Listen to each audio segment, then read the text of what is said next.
Hi, welcome to the Industry Astrology full moon forecast for the blue moon of October 2020.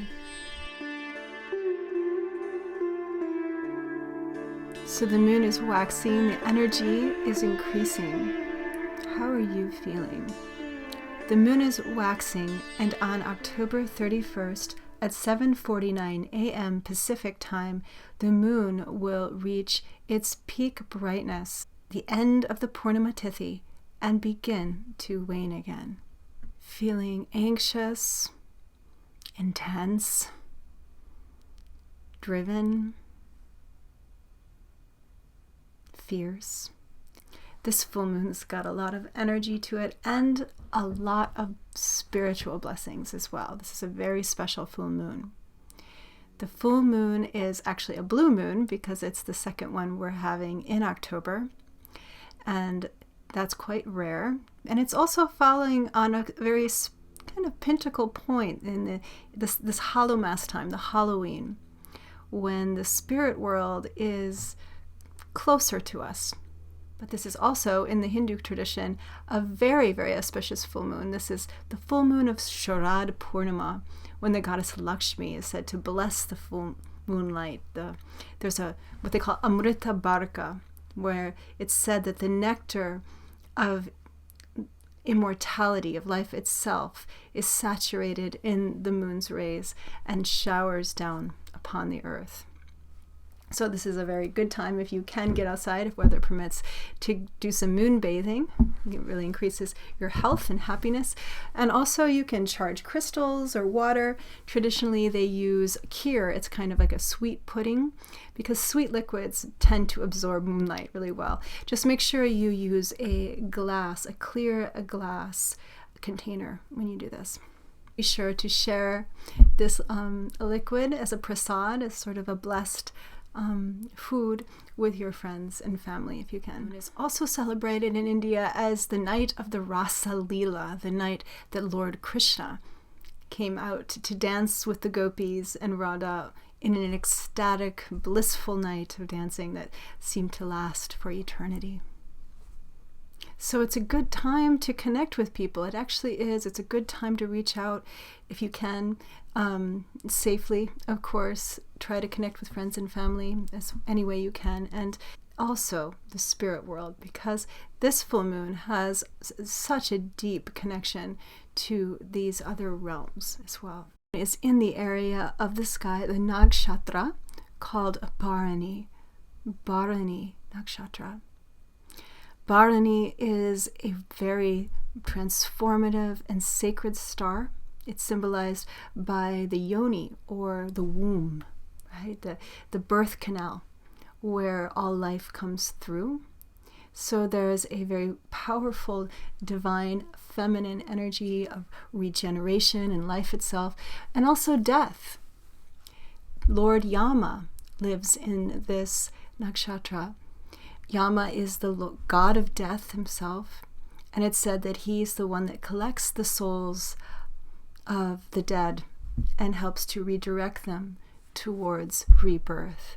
So it's actually even said that the star itself, where the full moon will be, is the place in the sky where souls come back into rebirth. They go through the birth canal of Bharani. So there's something here about ancestral spirits, the process of death and rebirth, the spirit realm, and how we connect to it for guidance and protection. And since this is also Halloween, as I said, the Hallowmas, the Day of the Dead, also celebrated around this time, it is a great time to be connecting with those who've passed, just remembering them, honoring them, asking them questions, guidance, because the veil of the spirit world is very thin on this full moon. Jupiter is really strong right now. He is still in sidereal Sagittarius, and he's giving an aspect onto this full moon. It's really expansive energy. There's still a lot of hope right now to move forward and think of new ways to grow. And Mars is also very strong right now, still retrograde and very bright. He's backed up into Pisces, which is also Jupiter's sign. So there's something about beliefs and connecting to our empowerment, our true beliefs, our true desires, our heartfelt desires as well. Mars in Pisces is kind of a volatile oceanic energy, right? So it can stir up ocean storms, hurricanes, the one we're currently having, I think Sita it's called, and there'll be more storms to come in November on many levels. Also, Mercury is still retrograde. You guys, I've had to record this movie actually a couple times because of it. That's why it's late.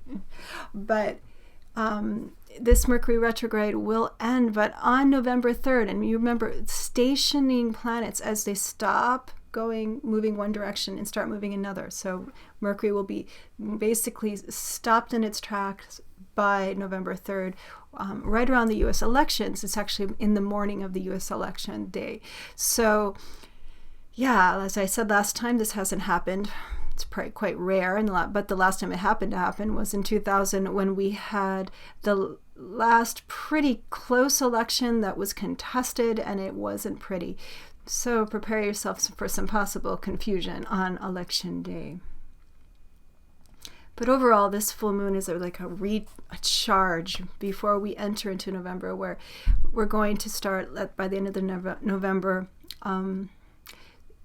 a shift where Jupiter is going to lose his power in many ways. When he moves into Capricorn, it's going to be a different kind of energy, and we're going to experience a very powerful Graha Yuddha, the great conjunction of Jupiter and Saturn. Plus, there are going to be eclipses on top of that. So got some interesting weather coming up. But take advantage of this full moon. This is a very auspicious full moon of healing and reconnection. And let's just see what the tarot cards have to say about the full moon in Bharani.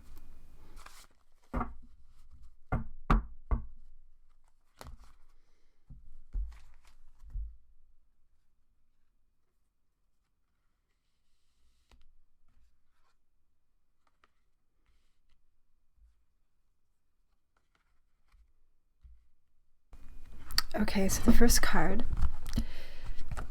guys, this is the Judgment. I feel like we've been getting this more recently.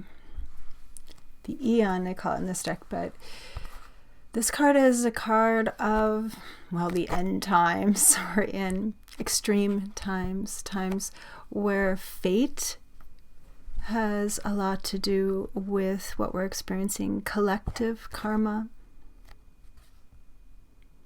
big issues, the fire at the end of life as well, that burns away the illusions.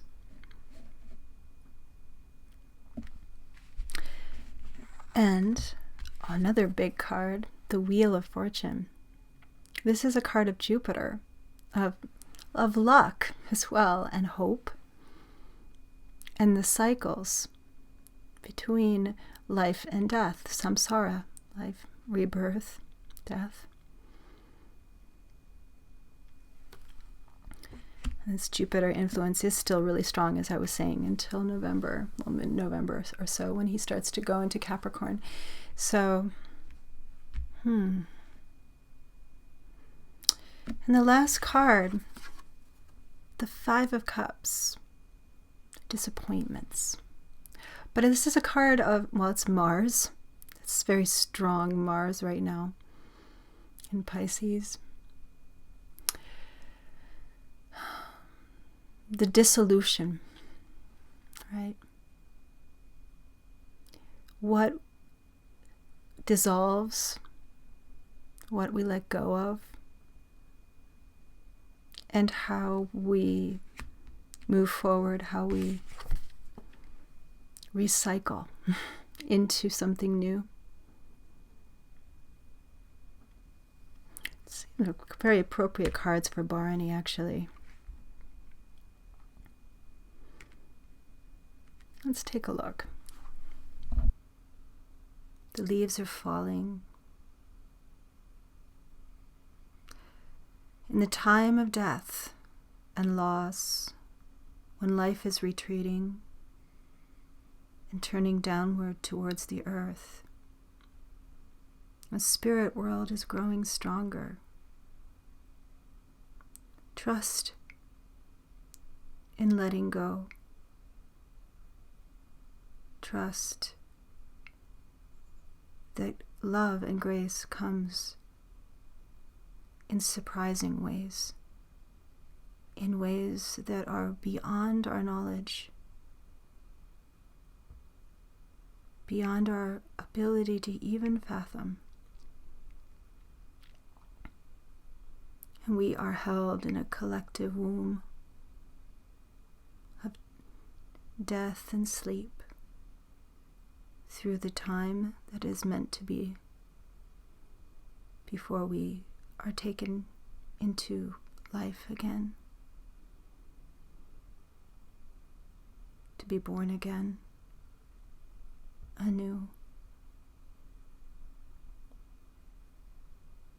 Let go and let things flow.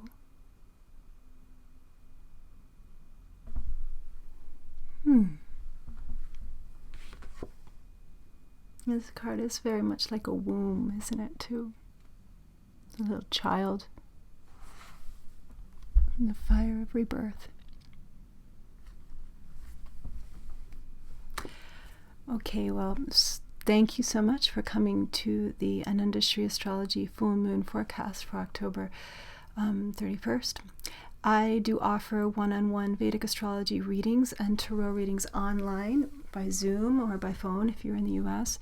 You can book a reading with me. I will leave a link to my website where you can book it in the description window of the YouTube description window below. And be sure to subscribe to my YouTube channel if you haven't already, or get on my newsletter. I do write a blog as well, so it's free. Be sure to sign up, and I will see you soon. Thanks.